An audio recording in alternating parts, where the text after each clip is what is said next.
Hi guys! Ayan. Magmumukbang ako today ng anong tawag dito? Sa amin kasi sa Ilocano is palang. Sa Tagalog ay sigarilyas. Ayan guys. Tingnan nyo naman kung anong meron ako. Meron akong katuday. Katuray. Ayan. Ilagay ko itong palang.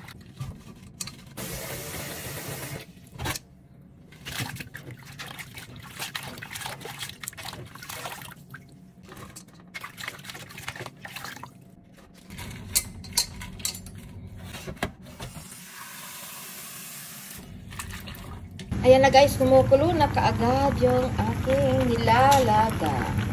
So, this time, lagyan na natin siya ng salt. Daming salt.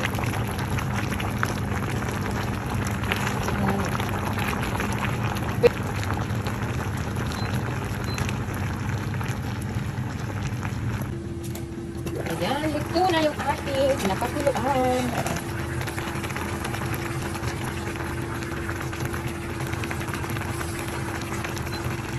Isasahin na natin sa ating lalagyan.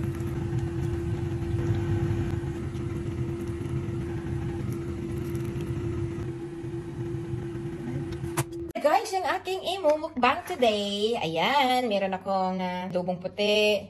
Meron akong dalag.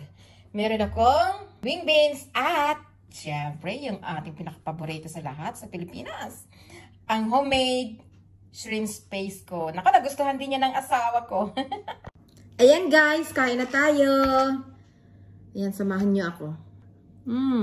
Walang subo para sa inyo. Sarap na naman talaga.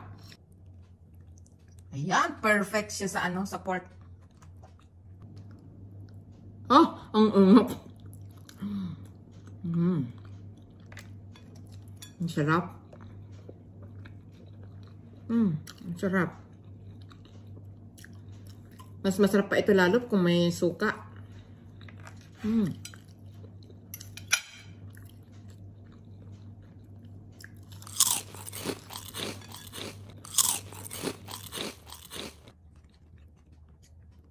Yummy.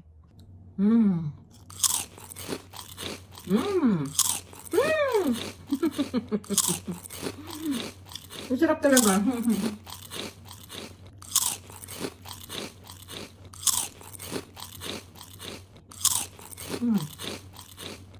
May kalamansi ako pero nasa freezer.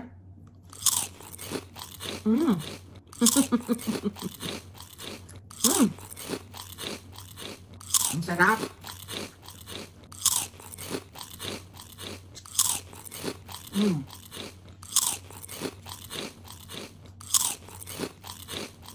Yung nasa bottle kasi ayaw kumain ng asawa ko. Pero ito talagang nagustuhan niya talaga kagabi. Sa pritong talong. Perfect din siya. Grabe.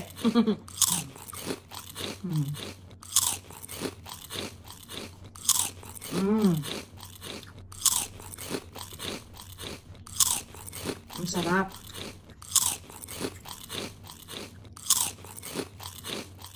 Mas masarap pa ito lalo pagka may sili. Hindi kasi ako pwede sa may sili guys eh.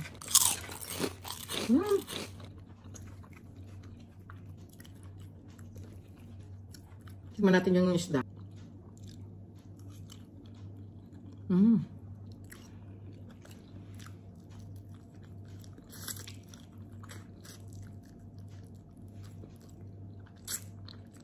Gusto ko lagyan ng suka yung ano.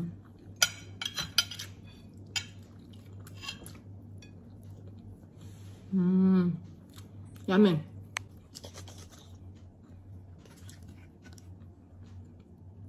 May sili.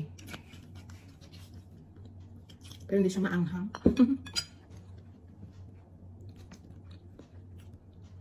Ayan guys. May ano siya. May suka.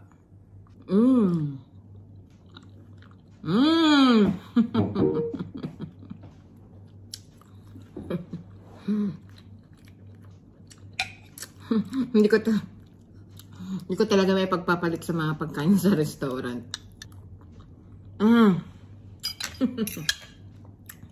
Ang sarap.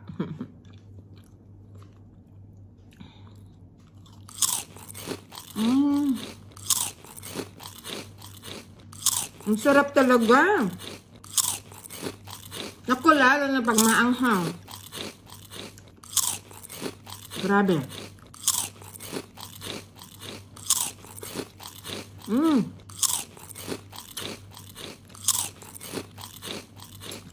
Grabe, ang sarap.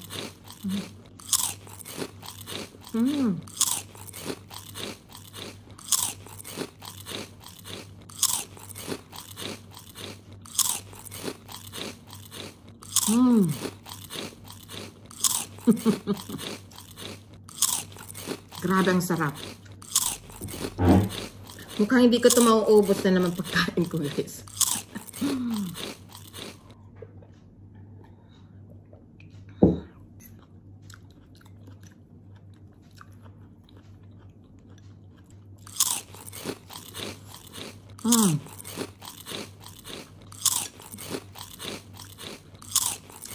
Ang sarap.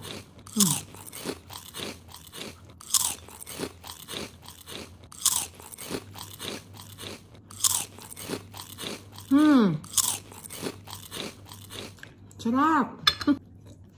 First time ko makabili ng dalag na di sa lasang freezer. Ang sarap. Hindi naman ito bagoong kasi dried ano. Ang ginawa ko dito is dried na shrimps. Hindi siya bagoong. Kaya masarap.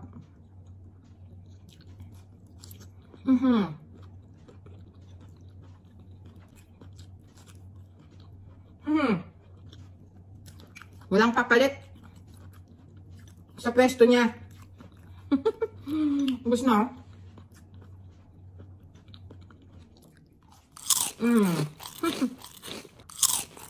Guys, hindi ko na mauubos yung mga karne. Tsaka isda. Naubos ko na lang itong gulay.